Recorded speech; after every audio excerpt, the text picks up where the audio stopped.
오늘 본문은 하나님에 대한 미가의 찬양입니다. 하나님 마지막 미가서를 마무리하면서 하나님은 이런 분입니다 라고 얘기하는 거예요. 찬양하고 노래하는 것입니다. 오늘 18절에 보면 선지자, 오늘 미가 선지자가 뭐라 하시면 주와 같은 신이 어디 있으리까 라고 하는 이 감탄으로 찬양을 시작하고 있습니다. 여러분 사실 미가 선지자의 이름의 뜻이 뭐냐면 여호와 같은 분이 누구신가 이런 뜻이에요. 여기 보면 주와 같은 분이, 주와 같은 신이 어디 있습니까? 라고 하는 이 말과 같은 내용입니다. 미가 선지자 이름 자체의 뜻이 뭐냐면 여호와 같은 분이 누구신가? 여호와 같은 분이 어디 있는가 이런 거예요. 다시 말하면 여기서는 우리가 하나님, 바로 우리 하나님을 다른 신과 비교하면서 우리가 그 신보다 하나님 더 뛰어나다 이 얘기를 하는 게 아니라 어떤 것도 하나님과 비교해서 견줄 수 있는 게 없다. 사실 우리가 하나님 외에 그 어떤 것도 비교할 수가 없습니다. 그래서 신학교 다닐 때 이 비교 종교학이라는 게 있어요. 저도 비교 종교학을 과목을 이제 수강한 적이 있는데 그 비교 종교학에 보면 다른 종교랑 비교를 해서 우리가 연구를 하는 거예요. 그 연구하는 이유가 뭐냐면 다른 종교는 어떤가랑을 비교해서 우리가 어떻게 선교 전략을 짜고 어떻게 우리가 우리가 하나님의 말씀을 또 사람들에게 전달할 것인가라는 것들을 뭐 계획하기 위해서 그런 것을 연구하기도 하지만 사실은 우리가 이런 것을 비교한다는 것 자체가 사실 말이 안 되는 거죠. 하나님과 어떻게 다른 신이 없어요. 그것은 인간이 다 만들어낸 거지 신이라는 것은 귀신밖에 없어요. 그러니까 우리가 하나님만 있다면 사단이 있고 사단의 졸개들이 귀신이잖아요. 그러니까 다른 신이라고 하는 것은 그것과 어떻게 하나님을 비교할 수 있겠느냐는 거예요.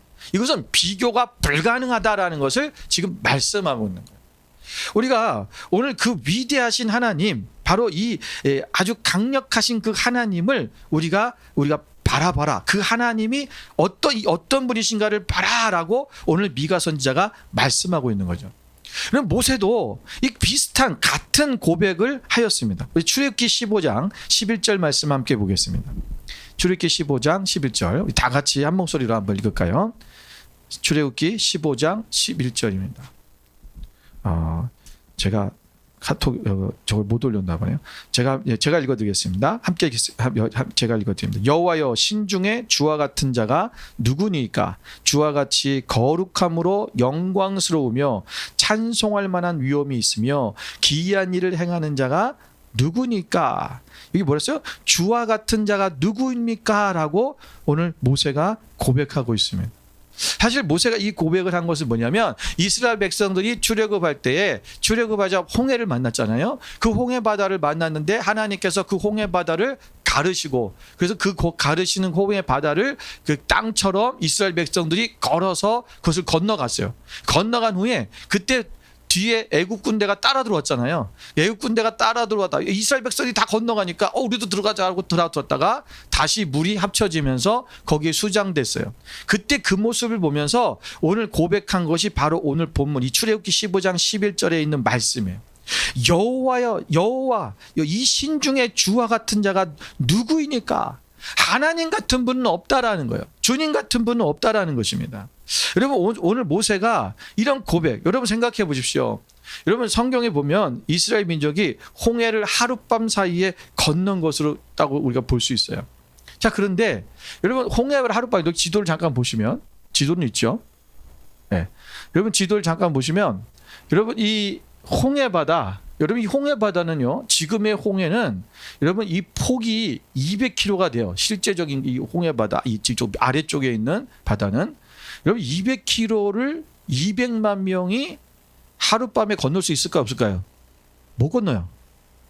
그렇죠. 우리가 하룻밤에 여러분 200km를 여러분이 달려도 못 가요. 그죠? 이건 못 갑니다. 차를 타고 달려가야 되는 거예요.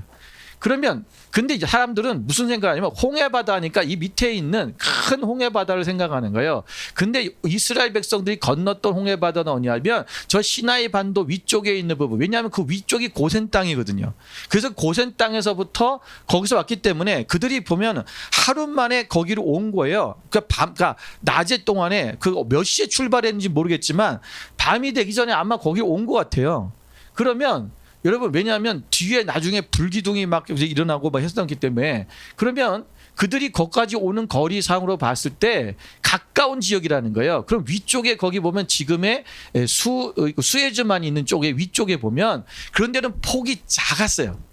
그러니까 지금은 거기가 완전히 막혀 있고 막 그런 데도 있는데 과거에는 한 3km 정도 됐을 거라고 하고 이 수에즈만도 지금 가장 넓은 폭이 48km예요. 근데 뭐 우리가 그 이제 주석에 보면 과거에 그쪽에 한 3km 정도 폭이었을 거다 이렇게 얘기를 합니다. 자, 여러분 그러면 우리가 생각할 때 뭐야 3km밖에 안 건너갔다는 거야? 그 뭐 큰 역사는 아니네 이렇게 생각할 수 있어요. 여러분 그런데 생각해 보세요. 물이 갈라졌던 게 1km가 갈라지던 3km가 갈라지던 뭐 50km가 갈라지던 그것은 물이 바다가 갈라졌다는 것은 놀라운 거예요. 근데 여러분 더 놀라운 게 있어요. 생각해 보세요. 200만 명이 3km가 봤을 때 그냥 3km라고 봤을 때 폭이 3km인데 200만 명이 하룻밤 사이에 건너가 버렸거든요. 그러면 하룻밤이라고 했을 때 우리가 시간을 봤을 때 길게 잡아도 8시간이라고 봅시다. 8시간. 8시간이면 인간이 우리가 그러니까 8시간 동안에 걸어간다 할지라도 이 3km를 뭐 1시간 만에 한 사람이 건널 수 있는 거리일 거 아니에요. 그죠? 우리가 바닷길이니까 우리가 보통 남자가 걸어서 1시간에 보통 이제 4km를 가요. 근데 여러분 200만 명이 이 거리를 만약에 건넌다. 그것도 아이들을 데리고 수레를 끌고 걸어갔다고 생각했을 때 이 만약에 하룻밤 사이에 다 건너려면 이 주석에 보면 뭐라고 돼 있냐면 적어도 1.6km의 간격이 있어야 돼요. 그러지 않으면 이 사람들이 다 갈 수가 없어요. 그러니까 여러분 1.6km의 땅이 바다가 물이 멈춰서 아까 갈라져 있었다는 거야. 우리가 항상 이 그림이나 무슨 영화나 보면 바로 모세 앞에서 이렇게 쫙 갈라져 가지고 우리가 무슨 아쿠아리움들이 지나가는 것처럼 이렇게 그냥 쑥 지나가면서 굴복이 오면서 지나가는 것처럼 구경하는 건데 그런 게 아닌 거예요. 놀라운 일이죠. 여러분 생각해 보세요. 바다가 1.6km 적어도 1.6km 정도가 여러분 바다에 땅이 생겨버렸다는 거야. 이거는 어떤 여러분 바람을 불어서 어떤 뭐 학자들은 그런 얘기를 해요. 실제적으로 바람이 동풍이 막 강하게 불어가지고 남풍이 불어서 바람이 이 바다를 막 부르게 하고 할 수 있다. 자연적인 현상으로 그럴 수 있다. 뭐 그럴 수 있다. 그러나 여러분 1.6km를 할 수는 없어요. 아무리 그래도. 이거는 우리가 하나님의 놀라우신 일이라는 거예요. 이런 일을 하실 수 있는 분은 이 우주 만물을 창조하신 하나님밖에 없다. 오늘 그 하나님을 지금 찬양하고 있는 거예요. 여러분 우리가 오늘 미가 선지자도 동일한 그 하나님을 찬양하고 있는 거예요. 하나님 얼마나 위대하신가. 오늘 그것을 오늘 본문의 말씀 이 단단한 3절의 말씀 속에서 오늘 미가 선지자는 하나님이 어떤 부분이 그렇게 위대하신가를 말하고 있는 거죠. 자, 그런데 첫 번째 말하고 있는 위대함이 뭐냐면 하나님은 죄를 용서하시는 분이라는 거예요. 죄를 용서하시는 분. 여러분 우리가 하나님을 찬양할 이유가 많지만 그중에서 우리에게 제일 싫은 부분은 뭐냐면 바로 이 죄에 대한 용서의 부분이에요. 어저께 제가 그 결혼식에 갔다 왔거든요. 우리 목사님 이제 자녀의 그 결혼식을 해서 갔다 왔는데 그 주례 선생님의 주례 내용이 굉장히 아주 이 수준이 높은 설교예요. 아주 설교를 한 거의 30분 하신 것 같은데 설교 내용이요 너무 어려운 설교였어요. 이제 주례랑 맞나 이럴 싶을 정도로. 근데 그분이 굉장히 유명한 신학자라시더라고요. 근데 제가 그 설교를 이렇게 들으면서 오늘 이 본문의 말씀하고 너무 일치가 되는 게 있는 거예요. 그게 뭐냐면 그분은 에베소서와 창세기를 가지고 이 부부의 관계에 대해서 어떻게 해야 되냐는 것을 이걸 위대함과 레디컬에 대해서 얘기를 하더라고요. 근데 이게 뭐냐면 하나님이 창조하신 그 창조에 대한 건 엄청난 위대함이 있다라는 거야. 그 위대 하나님이 창조하셨잖아요. 그리고 하나님께 에덴 동산 창조하시고 사람을 만드시고 그 가정을 만드셨어요. 그런데 그 가정이 복음서에 와서는 그것이 바로 뭐냐면 하나님께서 보면 엄청난 과거에는 구약에는 이 사람들이 여성에 대해서 여기 보면 성경도 여기도 나오지만 출애굽기에서 우리가 60만 명, 장정 60만 명이라는데 우리 200만 명 얘기하는 거는 남자 여자 애들 다 합쳐서 하는 거잖아요. 그 남자만 60만 명인 거예요. 여자는 숫자에도 표현을 안 했어요. 근데 신약에 와서 하면 여성을 숫자에 집어넣잖아요. 여성에 대해서 너 아내를 사랑하라 그러잖아요. 그리고 이게 완전히 그 말 레디컬하게 바뀌었다라는 거예요. 근데 그 중에서도 뭐냐면 우리의 구속사가 바뀌었다는 그 구속에 대해서 얘기하더라고요. 그러니까 우리 삶 속에서 지금 무슨 말씀이냐면 하나님이 우리를 창조한 것도 위대한데 하나님이 우리를 창조한 것 더 위대한 게 뭐냐면 우리의 죄를 용서하셨다는 거예요. 이게 얼마나 큰 것인가를 그 얘기하는 거예요. 그러니까 우리가 우리 삶 속에서 부부간에 서로를 용서하고 서로 사랑하고 순종하고 서로 복종해야 되는 거. 이것이 하나님의 놀라운 레디컬이다 이렇게 하는 거예요. 여러분 우리가 하나님께서 오늘 우리 이 삶 속에 우리 인생의 죄를 용서하시기 위해서 당신의 독생자를 이 낮고 낮은 이 땅에 보내주셨다라는 거예요. 그리고 그분이 십자가에서 죽게 하셨다. 그러니까 하나님 자신의 희생을 얘기하는 거예요. 이런 무엇인가를 만드는 것은 쉬운 일이에요. 어마어마하게 멋진 것들을 만드는 것은 대단한 일이지. 그는 잘 할 수 있어요. 능력 있는 사람은 할 수 있는 거예요. 근데 아무리 능력 있고 가진 것이 많아도 자기를 희생한다는 것은 쉬운 일이 아니에요. 근데 그 희생 중에서도 자기의 아들을 하나님께서 주셨다는 거예요. 여러분 이 죄 용서가 얼마나 큰 것인가를 우리는 생각할 수 있어야 됩니다.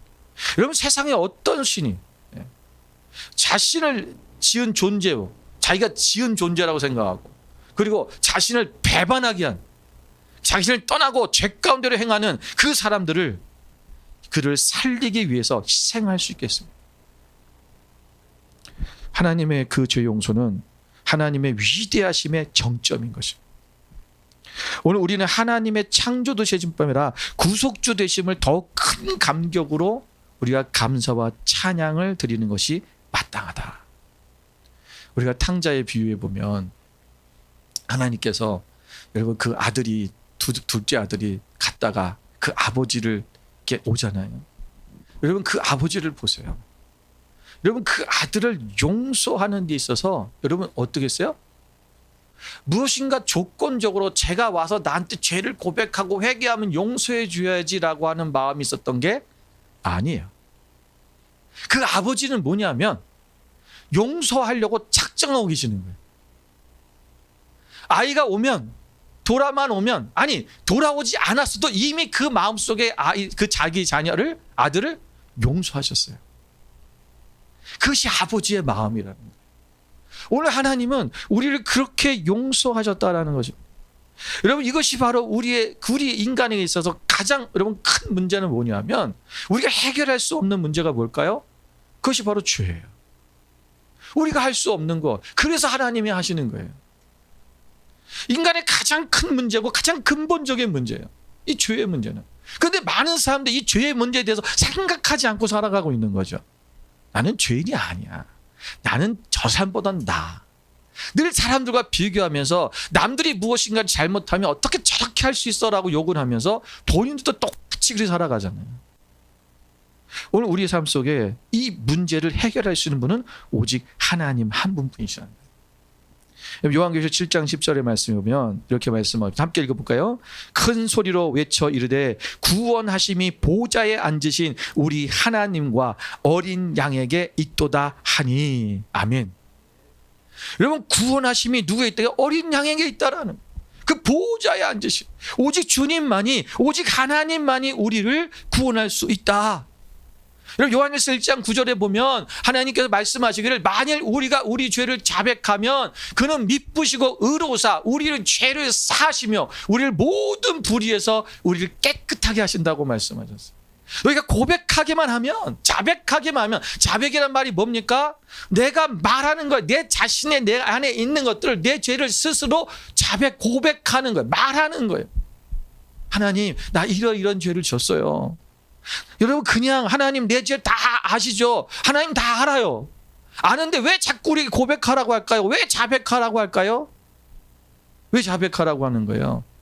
용서하시려고.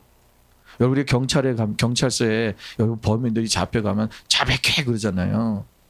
여러분 자수해서 스스로 자백을 한다는 것은 내가 이러이러한 죄를 졌습니다라고 자백하는 거예요. 그 자백이 일어나야지만이 그 사람이 용서를 받을 수 있고 감형을 받을 수 있고 하는 거예요. 오늘 우리가 그 말을 하면 하나님께서 용서를 하시려고 작정하셨다. 아까 말씀드린 것 그런 거예요. 우리가 오늘 이 죄악에 오늘 보면 19절에 보면 뭐라면 다시 우리를 불쌍히 여기셔서 우리의 죄악을 발로 밟으시고 그랬죠. 여러분 하나님은요 우리의 죄를 용서하시는데 어떻게 하시면 발로 밟으신대요. 그리고 어떻게 한다고요? 죄를 깊은 바다에 던지신다고 말씀하세요. 또한 여기 보세요. 시편 103편에 보면 103편 12절에 보면 이렇게 말씀하고 있습니다. 함께 읽어볼까요? 동이 서에서 먼 것 같이 우리의 죄가를 우리에게서 멀리 옮기셨으며. 하나님은 우리가 우리 죄를 자백하고 고백하면 하나님께서 그때부터는 뭐요?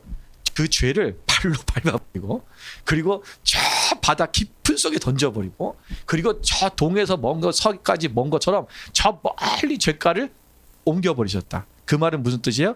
하나님이 우리의 죄를 기억하지 않으신다. 그러니까 완전한 용서를 얘기하는 거예요. 완전한 용서.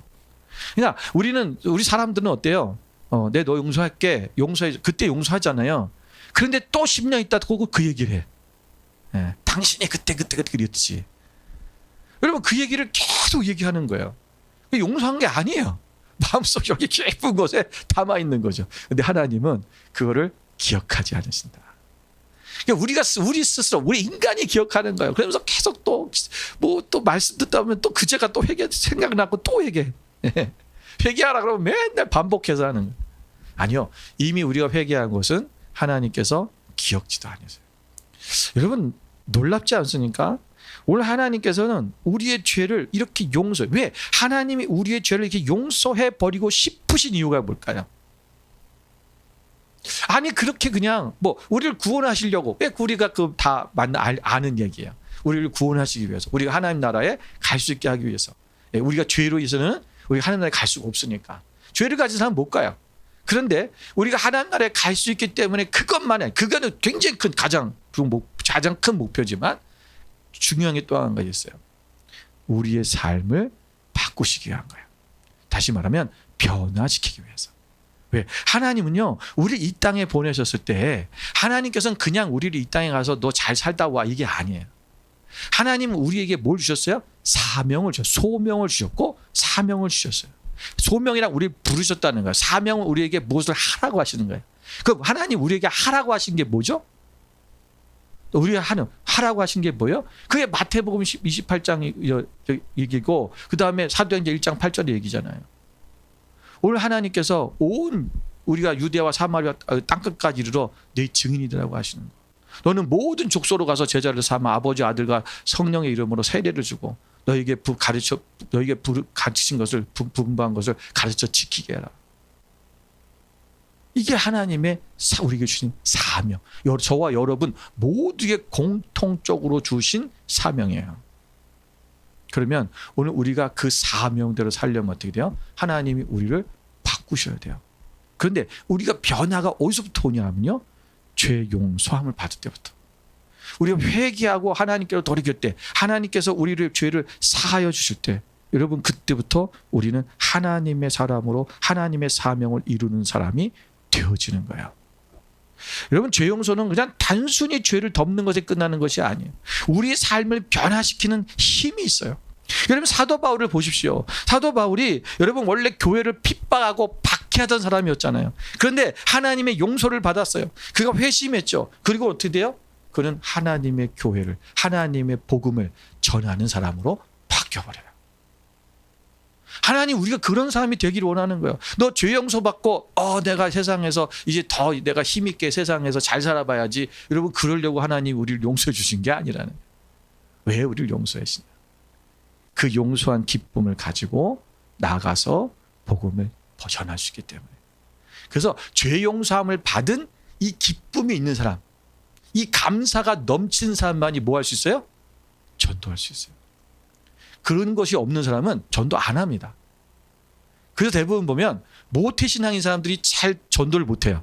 모태신앙이 잘못됐다는 얘기 아니라 왜냐하면 그런 감격을 겪은 적이 없어요. 사실은 그냥 쭉 엄마 뱃속에부터 교회를 다녔기 때문에 나는 그냥 기독교인이야. 어디서 물어보면 기독교인이고 난 늘 교회 다녔어. 그 나쁜 짓도 별로 안 했어. 그렇잖아요. 저도 그래요. 네. 늘 그냥 저는 모태신앙은 아니지만 어렸을 때 예수를 믿어갖고 저는 나쁜 짓을 안 했어요. 그러니까 내가 무슨 큰 죄인인 것 같이 생각 안 드는 거예요. 그러니까 뭐 회개하라면 회개할 거리가 없는 거예요. 어렸을 때 회개하라면 내가 뭘 회개해야 되지? 막 쥐어짜네. 내가 엄마 말 안 들은 거 맨날 그런 거 생각하는 거죠. 뭐 아버지가 뭐 숨겨놓은 거 먹지 말라는 거 몰래 훔쳐 먹은 거 뭐 이런 얘기 이런 거 생각나서 죄송하다고. 그러니까 이게 감격이 없는 거예요. 왜 그게 큰 어떤 내가 죽을 뻔한 인생이 내가 저 지옥에 떨어질 뻔한 인생이 하나님으로부터 내가 죄 용서를 받았다고 하는 이 기쁨이 감격이 있어야 되는데 그 감격이 없으니까 전하지 않는 거예요. 여러분 오늘 우리가 여러분 그 1만 달란트를 빚진 자가 여러분 탕감을 받았잖아요. 근데 100데나리온을 빚진 자를 너 돈 갚으라고 멱살을 잡았어요. 왜 그래요? 1만 달란트를 자기가 용서받았다는 이 사실을 모르고 사는 거예요. 그게 다 금방 나왔었는데 몰라요, 그거를. 내가 그 탕감받았다는 그 죄 용서를 받았다는 거거든요. 내가 그 죄 용서를 받았다는 그 어마어마한 그 죄를 용서받았다는 사실을 깨달은 사람은 여러분 100데나리온 그 죄 진 사람 나한테 그 정도밖에 안 되는 사람 용서할 수 있는 사람이 되는 삶이 바뀌는 거예요. 이게 안 되니까 주변에서 사람들하고 투닥투닥거리고 너 뭐 나한테 이랬지 저랬지 싸우고 이거는 뭐야 목사님들도 그런 사람도 많고요. 예. 이게 무슨 우리가 평신도니까 그런 게 아니에요. 모든 인간이 똑같다라는. 여러분 우리가 하나님 옆에서 하나님 우리를 죄 용서를 하시고 잊어버리지 않겠다라는 것은 오늘 우리 삶 속에서 우리가 완전히 변화되어서 우리가 하나님의 나라를 위해 하나님의 부르신 소명대로 하나님의 사명을 이루어가는 사람이 되기를 원하신 것입니다. 오늘 우리가 여러분 이런 하나님이 어디 있습니까? 이런 하나님이 어디 계시냐? 이런 주님이 어디 계신가? 우리가 이런 분은 한 분밖에 없다는 것을 기억해야 됩니다. 두 번째는 하나님은 인애를 기뻐하시는 분이다 그랬어요. 그래서 18절에 비교해 보니까 허물을 사유하시면 죄를 용서하셨다는 거죠. 그다음에 인애를 기뻐하심으로 진노를 오래 품지 아니하시나이다. 여러분 미가 선지자는 오늘 하나님은 이 인애라는 말은 자비라는 말이에요. 우리가 사실 이 기독교에서 자비라는 말을 잘 안 써요. 왜 안 쓰냐면 사실 하나님은 자비로우신 분인데 불교에서 자비라는 말을 쓰다 보니까 왠지 자비라는 쓰면 불교 용어 같은 거예요. 아니에요. 이것은 여러분 원래 하나님의 마음이 하나님의 성품 중에 하나고요. 하나님은 인애 사랑이 많으신 자비로우신 분이에요. 여러분 그 하나님의 자비가 어떻게 이것이 뭐예요? 그분은 진노를 오래 품지 아니하신다 그랬어요. 여러분 요나서 우리가 지난번에 봤지만 여러분 니느웨 백성들이 회개를 했어요. 여러분 회개하자마자 하나님 어떻게 하셨습니까? 그들의 죄를 용서하시고 진노를 거두셔요.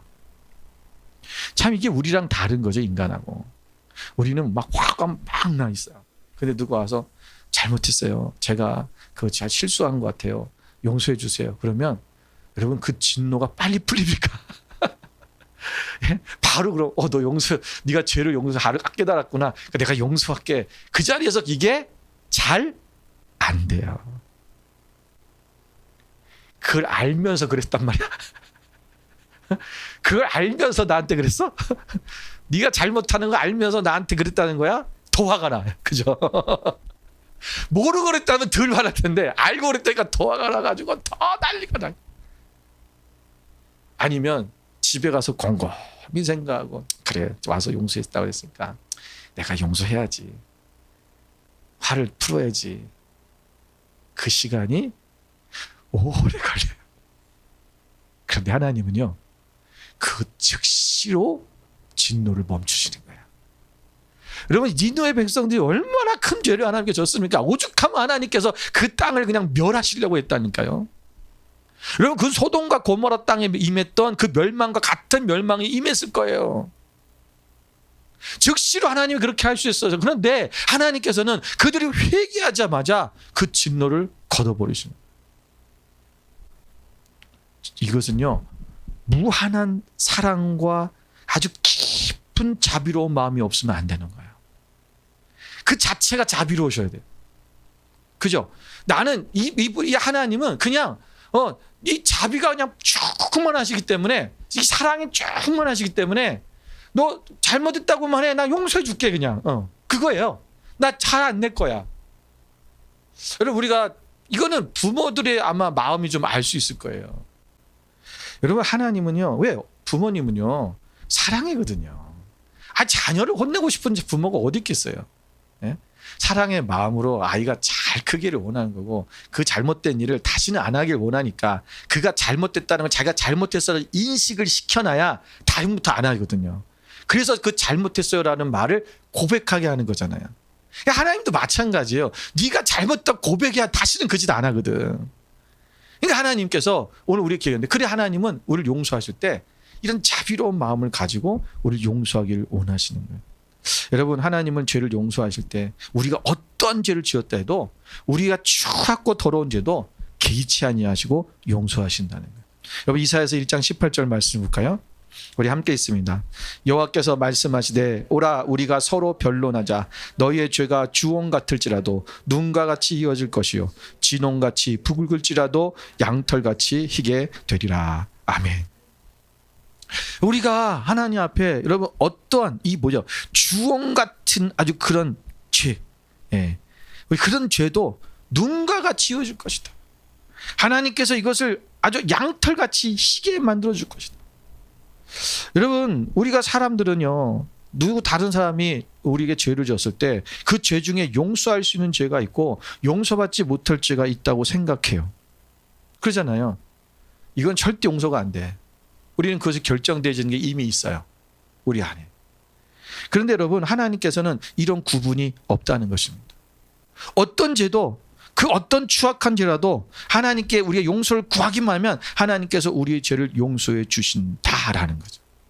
여러분, 베드로가 예수님께 이런 질문을 했어요. 예수님, 주님, 우리가 죄를 다른 사람에게 얼만큼 용서를 해야 됩니까? 몇 번 용서해야 됩니까? 혹시 7번이나 용서하면 되겠습니까? 라고 물었죠. 여러분, 그때 예수님께서 뭐라고 대답하셨어요? 우리 마태복음 18장 22절에 보니까 예수께서 이르시되 내게 이르노니 7번뿐 아니라 7번을 70번까지라도 할지니라. 자, 7번을 70번이라도 할까는 것은 177이 49, 490번 하라는 거예요? 예? 아니죠. 그건 뭐예요? 영원히 용서하라는 거야. 이게 바로 하나님의 자비예요. 하나님의 인애라는 거예요. 하나님의 사랑.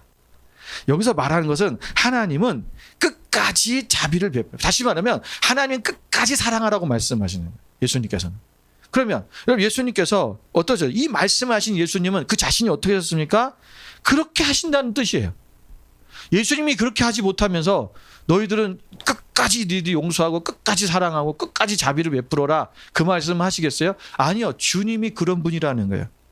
주님이 그렇게 우리를 사랑하시고 그렇게 자비를 베푸신다는 것을 말씀하시는 것입니다. 그러면 시편 86편 5절 말씀 같이 한번 보겠습니다. 함께 있습니다. 주는 선하사 사죄하기를 즐거워하시며 주께 부르짖는 자에게 인자함이 후하심이다. 아멘. 예, 하나님은요, 예수님은 뭐예요? 우리가 하나님은 사죄하는 것을 즐거워하신다. 그러니까 그러니까 용서해 주기를 즐거워하신다는 거예요. 용서해 주는 거를, 그걸 즐거워하신다. 그리고 그를 주께 부르짖는 자에게 인자함이 후하시다. 자비로움이 후하시다라는, 그를 사랑하시고 용서하신다라는 거죠. 이사야서 43장 25절도 보면 나는 나를 위하여 네 허물을 도말하는 자니 네 죄를 기억하지 아니하리라. 하나님께서 아까 말씀하신 그 우리 죄를 저 발로 밟으시고 바다 저 깊은 곳에다가 밀어 던져 넣으시고, 그리고 저 먼 곳까지 그걸 던져 넣으셔서 우리로 하여금 죄를 기억하지 않는 이유가 뭐냐면, 하나님께서 그 이유를 나를 위하여라는 거예요. 나를 위하여. 여러분, 여기 나를 위하여. 여러분, 하나님은요, 우리를 용서하시는 것이 자신을 위하라고 말씀하셨어요. 왜 그럴까요? 하나님 자신의 성품은요, 사랑이세요. 자비세요. 여러분, 제가 어제 결혼식을 하는데 이제 그 리셉션까지 좀 참석을 해달라고 그래서, 왜냐면 목사님이 가족이 없으시니까 우리 보고 가족처럼 와서 좀 있으라는 거예요. 그래서 어제 막 밤까지 그 리셉션에 있다가 왔는데, 그 저기 이제 끝나고 식사를 끝나고 나면 이제 막 댄스들 하잖아요. 호주 문화 그러잖아요. 춤들을 막 추는 거예요. 여러분, 근데 막 막 노래들, 막 가요들, 그 옛날 팝송들을 막 틀어놓고 막 이제 우리 춤을 추기 시작하는데, 막 젊은 애들이 나와서 막 거기 어른들이 앞자리에 잘 앉았는데도 아주 열심히 추더라고요. 이게 문화니까 우리나라 애들, 한국 애들은 한 명도 안 나와. 한 명도 안 나오는데 다 저기 중국 애들이랑 중국 사람들이랑 호주 사람들, 이런 백인들이 나와서, 이게 문화잖아요. 그러니까 막 춤을 추면서 노는 거예요. 근데 그냥 그게 저보고 만약에 거기서 춤추라 그러면 제가 하겠어요, 안 하겠어요? 죽어도 안 하죠. 예. 나는 그 자리를 박차고 도망갈 거야, 아마. 못 하는 거예요. 예. 여러분, 그런데 막 춤을 추고 싶은 애는 춤을 춰야 되는 거잖아요. 그게 자기 성품에 맞는 거예요. 저는 제 성품, 제 저기는 거기서 춤을 안 추는 거예요. 하나님의 성품은 뭐냐면 자비를 베푸는 거예요. 용서를 해야 되는 거예요. 그런데 이걸 못하고 있잖아요. 그럼 너무 힘든 거예요. 그러니까 이것이 뭐야? 하나님의 성품이 성품대로 이루어지는 게 뭐냐면 하나님을 위해서 그런 거예요. 이 표현인 거예요. 그러니까 그럼 하나님이 속 시원하려고 우리 용서하시는 건가? 그게 또 아니죠. 왜? 하나님 우리를 사랑하시는 거잖아요. 우리를 사랑하는 게 하나님의 마음이에요. 그러니까 우리를 사랑하고 싶고 우리를 용서하고 싶으신 거예요. 그러니까 어떻게 우리는 우리를 위해서 우리가 하나님이 우리를 용서해 주세요 하는 것 같지만, 결국은 하나님은 우리를 용서하시기를 원하신다. 너무너무 원하신다라는 거예요. 하나님께서는요, 우리를 창조하시고 우리를 창조하실 때부터 뭐요? 하나님은 우리를 교제하기 원하신 거예요. 하나님 왜 인간을 만들었고 에덴 동산에 그 아담과 하와를 거기다 집어넣었어요? 왜 그랬어요?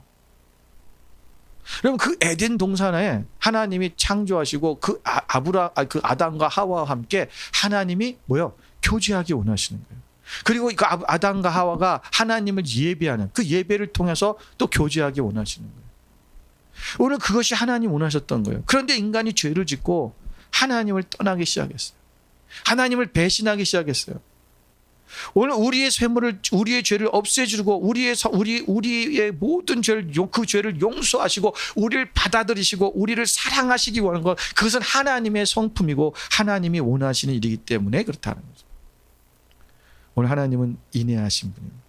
그래서 하나님이 이 세상에 그 어떤 분도, 아예 이렇게 우리를 사랑하시는 분은 이 세상에 그 누구도 없다. 주님 같은 분은 없다라는 것입니다. 마지막 세 번째는, 하나님은 약속에 대해서 성실하신 분입니다. 자, 여기 보면 20절에 주께서 옛적에 우리 조상들에게 맹세하신 대로 야곱에게 성실을 베푸시며 아브라함에게 인애를 더하시다 그랬어요. 여러분, 오늘 이 하나님께서 오늘 이 성실이라는 말을 보면 야곱에게 성실을 베푸시며 그 다음에 아브라함에게 인애를 더하신다. 그런데 이게 뭐예요? 조상들에게 맹세하신 대로, 자신이 약속하신 대로라는 거예요. 여러분, 성실이라는 말은 에메트라는 말인데, 이 에메트, 이게 히브리어로 에메트인데, 이것은 직역을 하면 진리라는 뜻이에요. 그런데 여기서는 하나님의 신실하심을 얘기하는 거예요. 신실하심. 그래서 우리가 이 하나님의 신실하심, 그러니까 원래는 이 직역을 하면 truth, 진리라는 말인데, 이게 이제 여기서 뜻은 하나님의 신실하심, faithfulness예요. 이 faithfulness라는 말은 이게 뭐냐면 하나님께서 자신의 백성과 맺은 언약을 이행하시는 데 있어서 변함이 없으시고 신실하게, 성실하게 그 약속을 이행하신다라는 뜻이죠. 그리고 우리 삶에서도 하나님의 신실함을 의지할 수 있습니다. 우리 하나님은 말씀을 통해서 우리에게 약속하셨잖아요. 그 말씀이 오늘 우리 가운데 반드시 이루어진다라고 하시는 거예요. 여러분, 히브리서 10장 23절 한번 볼까요? 우리 함께 봉독하겠습니다. 자, 이거는 세 번역으로 제가 올려놨는데 함께 읽겠습니다. 또 우리에게 약속하신 분은 신실하시니 우리는 흔들리지 말고 우리가 고백하는 그 소망을 굳게 지킵시다. 아멘. 여러분, 우리에게 약속하신 분은 신실하다. 그 하나님은 뭐요? 신실하시다. 신실하다는 변함이 없다라는 거예요. 끝까지 한 번 말한 것은 그것이 그대로 이루어진다라는 거예요. 여러분, 오늘 이 말씀이 오늘 20절 후반절도 보면 아브라함에게 인애를 더하신다. 이 인애를 아브라함에게 행하신 그 인애, 하나님의 아브라함을 향하신 그 사랑, 이것이 뭐예요? 오늘 우리 아브라함의 그 믿음의 후손인 우리 모두에게도 동일한 그 약속이 지금 이루어지고 있다라는 것을 말씀하고 있는 거죠. 여러분, 로마서 5장 8절에 보면 우리가 아직 죄인 되었을 때에 그리스도께서 우리를 위하여 죽으심으로 하나님께서 우리에 대한 자기의 사랑을 확증하셨다라고 말씀하고 있어요. 여러분, 이것이 뭐예요? 우리가 죄인 되었을 때라는 거예요. 우리가 용서받았을 때가 아니라 이미 죄인이었을 때, 그때 예수님께서 우리를 죽으셔서 우리가 아직 죄인이면 주님 앞에 용서를 구한 것도 아니고 내 죄를 용서해다 사해달라고 말씀한 것도 아니고 내가 하나님께로 내 삶을 돌이킨 것도 아닌데 나는 아직 죄 가운데 있는 사람이었는데 하나님께서 오늘 우리 가운데 오셔서 예수 그리스도께서 십자가의 죽으심으로 우리를 모든 죄에서 구속하셨는데 우리를 사해 주셨는데 그것이 뭐냐면 우리에 대한 하나님의 사랑이다. 이것을 확증하셨다. 확증이라는 것은 뭐냐면 증거다라는 거예요. 그러니까 하나님이 과거에 아브라함에게 야곱에게 약속하셨던 그 하나님의 이스라엘 백성들을 약속하셨던 그 약속이, 그 하나님의 말씀 속에 있던 약속이 오늘 그 예수 그리스도 메시아를 이 땅에 보내셔서 너희를 구원하시겠다는 그 약속이 오늘 실제로 이루어졌다라는 것을 바울이 말하는 거예요. 그 증거다. 그 약속을 봐라. 하나님의 약속은 성실하게 그 오랜 세월을 통해서도 이것이 실제로 이루어지지 않았느냐. 오늘 그 유대인들에게 말씀하시는 거예요. 너희들에게 바로 그런 하나님이 말씀하신 그것이 바로 이 확증으로 나타나지 않았느냐. 그 하나님께로 너희들 돌이켜라 라고 말씀하시는 거예요. 여러분, 하나님의 사랑은 변함없으신 약속에 이치하는 거예요. 우리의 공로로 이루어지는 게 아니라는 거예요. 우리가 무엇을 했기 때문이 아니라는 것입니다. 하나님의 약속대로 이루어졌다는 것입니다. 오늘은 그 하나님 앞에 그 약속을 믿고 단 하나님 앞에 나아가는 것입니다. 여러분, 시편 105편 8절부터 10절까지를 한번 같이 읽겠습니다. 연결되는 말씀인데요. 같이 읽겠습니다. 그는 그의 언약 곧 천대에 걸쳐 명령하신 말씀을 영원히 기억하셨으니 이것은 아브라함과 맺은 언약이고 이삭에게 하신 맹세이며 야곱에게 세우신 율례 곧 이스라엘에게 하신 영원한 언약이라. 아멘. 그리고 오늘 우리가 하나님께서 오늘 이 약속하신 천대에 걸쳐서 하신 약속, 그 약속의 말씀이 오늘 그것이 그대로 이루어졌다. 이것은 언약이다. 여러분, 오늘날도 우리 신실하신 우리 하나님은 우리에게 약속하신 대로 그대로 우리에게 하신다라는 것입니다. 여러분, 이 말씀을 다시 한번 역으로 돌아가면 보세요. 하나님은요, 오늘 성실하시고 인애가 더하신 분이기 때문에 우리를 사랑하시고 그분은 약속을 지키시는 분이기 때문에 우리가 하나님 앞에 죄를 용서를 구하면 우리의 죄를 다 사해 주시는 분이다. 그리고 이미 우리의 모든 죄를 사하셨다. 그리고 우리 이미 모든 죄를 사하시기로 작정하셨다. 오늘 그 하나님은 사랑이시다. 이와 같은 신이, 이와 같은 주님이 어디에 있느냐. 오직 이런 분은 한 분뿐이시다. 우리는 이 하나님을 찬양하고 이 예수님을 우리가 믿고 우리가 날마다 주님 앞에 믿음으로 우리가 나아가는 그런 하나님의 백성이 되어야 될 것을 말씀하고 있는 것입니다. 오늘 여러분의 삶 속에서 우리는 어떻게 한 주간 또 살아갈 것인가.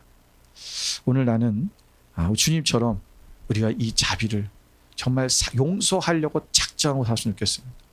나는 이번 한 주간 동안 나에게 어떤 잘못한 사람이 있거나 내 마음을 아프게 한 사람이 있거나 그렇다면 나도 주님처럼 그를 용서하기로 작정하고 살자. 여러분, 그런 마음을 갖고 있다면 내가 사랑하기로 작정하자. 그러면 어떤 그런 갈등이 우리 가운데 딱 왔을 때 난 작정했으니까 용서해버리는 거죠. 네. 이것을 우리가 결단하고 나가는 겁니다. 오늘 이 삶을 하나님 앞에 좀 고백하고 결단했으면 좋겠습니다. 우리 함께 좀 기도하며 나가겠습니다.